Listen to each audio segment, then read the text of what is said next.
এই মুহূর্তে আমরা দেখতে পাচ্ছি প্রবল শক্তিশালী ঘূর্ণিঝড় রেমাল, যেটি নেত্রকোনা এবং ভারতের মেঘালয় সংলগ্ন এলাকায় অবস্থান করছে। এর প্রভাবে ময়মনসিংহ, সিলেট এবং ত্রিপুরা রাজ্যের একাধিক জেলার দমকা বাতাসের গতি থাকছে ঘন্টায় ৮০ থেকে ৯০ কিলোমিটার, যেটা ধীর গতিতে এগিয়ে দুর্বল হতে যাচ্ছে এই মুহূর্তের আপডেট অনুযায়ী।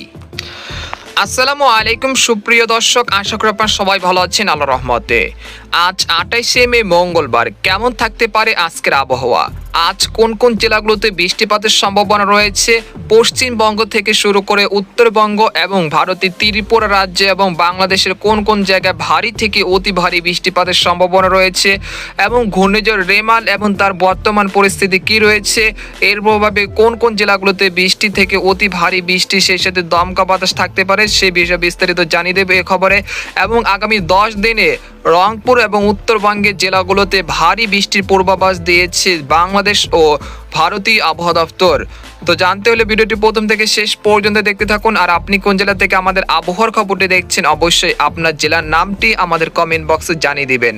আর সবার আগে সবার প্রথম সঠিক খবর জানতে আমাদের চ্যানেলটিকে সাবস্ক্রাইব করে রাখুন। এই মুহূর্তে সবচেয়ে আলোচ্য বিষয় হলো ঘূর্ণিঝড় রেমাল, যেটা আর খানিকটা পরে কিন্তু দুর্বল হয়ে বিলুপ্ত হয়ে যাচ্ছে।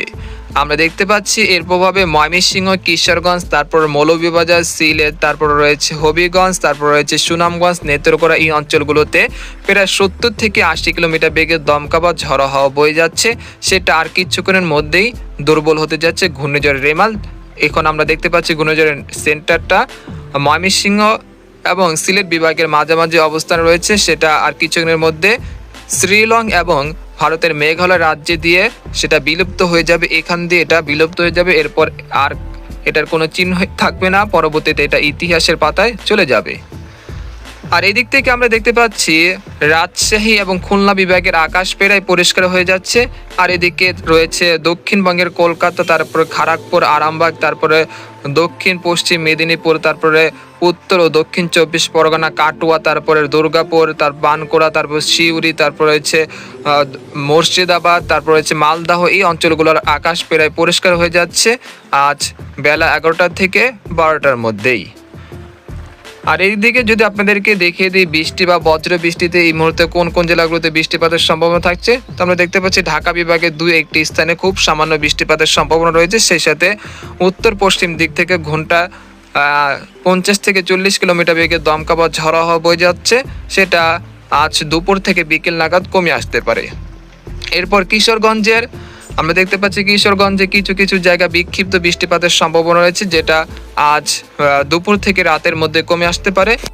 আর এদিকে রয়েছে ময়মনসিংহ, জামালপুর, নেত্রকোনা, এই অঞ্চলের গুলোর কিছু কিছু জায়গায় দমকা বাতাসের গতি থাকছে প্রায় ৫০ থেকে ৬০ কিলোমিটার। তবে এই অঞ্চলগুলোতে বৃষ্টি বা বজ্র বৃষ্টি থাকছে আজ দুপুর পর্যন্ত, পরবর্তীতে সেটা ধীরে ধীরে কেটে যেতে পারে। আর এদিকে দেখতে পাচ্ছি সিলেট বিভাগের অধিকাংশ জেলায় ভারী থেকে অতি ভারী বৃষ্টিপাত থাকতে পারে আজ দিনভর।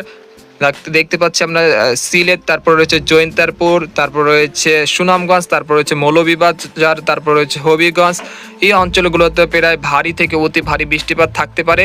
আর এদিকে আমরা দেখতে পাচ্ছি ত্রিপুরা রাজ্যের একাধিক জেলায় বৃষ্টি বা বজ্র বৃষ্টি হতে পারে আজ বেলা ১১টার দিকে। আর এদিকে দেখতে পাচ্ছি চট্টগ্রাম বিভাগের অধিকাংশ জেলায় আজ বেলা ১১টার দিকে বৃষ্টি বা বজ্র বৃষ্টির সম্ভাবনা রয়েছে। চট্টগ্রাম, তারপর রয়েছে ফেনী, তারপর রয়েছে খাগড়াছড়ি, তারপর মানিকছড়ি, তারপর রাঙ্গামাটি। আর এদিকে রয়েছে আমরা দেখতে পাচ্ছি মহেশখালী, টেকনাফ, এই অঞ্চলগুলোতে বৃষ্টি বা বজ্র বৃষ্টির সম্ভাবনা থাকছে। যদি আপনাদেরকে দেখিয়ে দিই কোন কোন জেলাগুলোতে আজ সারাদিন বৃষ্টিপাতের সম্ভাবনা রয়েছে, সেই জেলাগুলো আপনাদেরকে বলে দিচ্ছি। আমরা দেখতে পাচ্ছি এই মুহূর্তে সিলেট বিভাগের সকল জেলা, তারপর রয়েছে আগরতলা, তারপর ত্রিপুরা, তারপর রয়েছে কুমিল্লা, তারপর রয়েছে খাগড়াছড়ি, তারপর রয়েছে মানিকছড়ি, তার ফেনী, হাটহাজারী, রাঙ্গামাটি, তারপর রয়েছে চট্টগ্রাম, সাতক্ষীরা, তারপর রয়েছে কুতুবদিয়া, তারপর রয়েছে মহেশখালী, তারপর রয়েছে খানচি, তারপর রয়েছে টেকনাফ, এই অঞ্চলগুলোতে বিক্ষিপ্ত বৃষ্টি বা ভারী বৃষ্টি হতে পারে। আর এদিকে দেখতে পাচ্ছি খুলনা বিভাগের অধিকাংশ জেলায় বৃষ্টিপাতের প্রবণতা কমে আসছে আজ। আমরা দেখতে পাচ্ছি সাতক্ষীরা, তারপর রয়েছে খুলনা, যশোর, তারপর কটিয়াদি, তারপর রয়েছে মেহেরপুর, এই অঞ্চলগুলোতে বৃষ্টিপাতের পরিমাণ একেবারেই কমে যাচ্ছে। আর এদিকে দেখতে পাচ্ছি দক্ষিণবঙ্গের কলকাতা, তারপর রয়েছে কলাঘাট, তারপর রয়েছে উত্তর ও দক্ষিণ 24 পরগনা, আরামবাগ, শান্তিপুর, বর্ধমান, তারপর রয়েছে কাটোয়া, তারপর রয়েছে মালদহ, আর এইদিকে রয়েছে মুর্শিদাবাদ এবং কৃষ্ণনগরের কোনো কোনো জায়গায় আকাশ প্রায় পরিষ্কার হয়ে যাচ্ছে, সেরকম বৃষ্টিপাতের সম্ভাবনা নেই। আর এদিকে দেখতে পাচ্ছি রংপুর, তারপর রয়েছে কুড়িগ্রাম, তারপর রয়েছে গাইবান্ধা, বগুড়া, তারপর রয়েছে এই অঞ্চলগুলোতে হালকা থেকে মাঝারি ধরনের বৃষ্টিপাতের সম্ভাবনা রয়েছে। তবে ঢাকা বিভাগের আজ দুপুর থেকে রাতের মধ্যে আকাশ পরিষ্কার হয়ে আসতে পারে, আপাতত বৃষ্টিপাতের সম্ভাবনা নেই।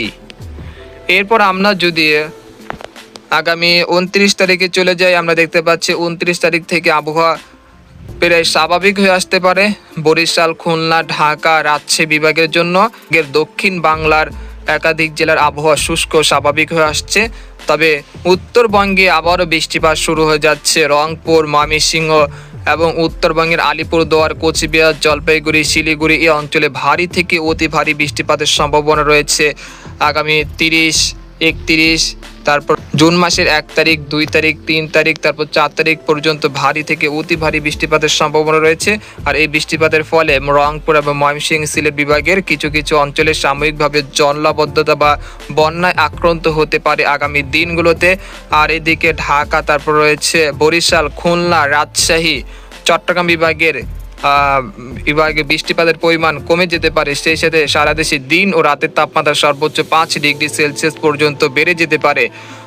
তবে আগামী দিনে অর্থাৎ জুন মাসের প্রথম সপ্তাহে কিন্তু বর্ষাকাল চলে আসতে পারে।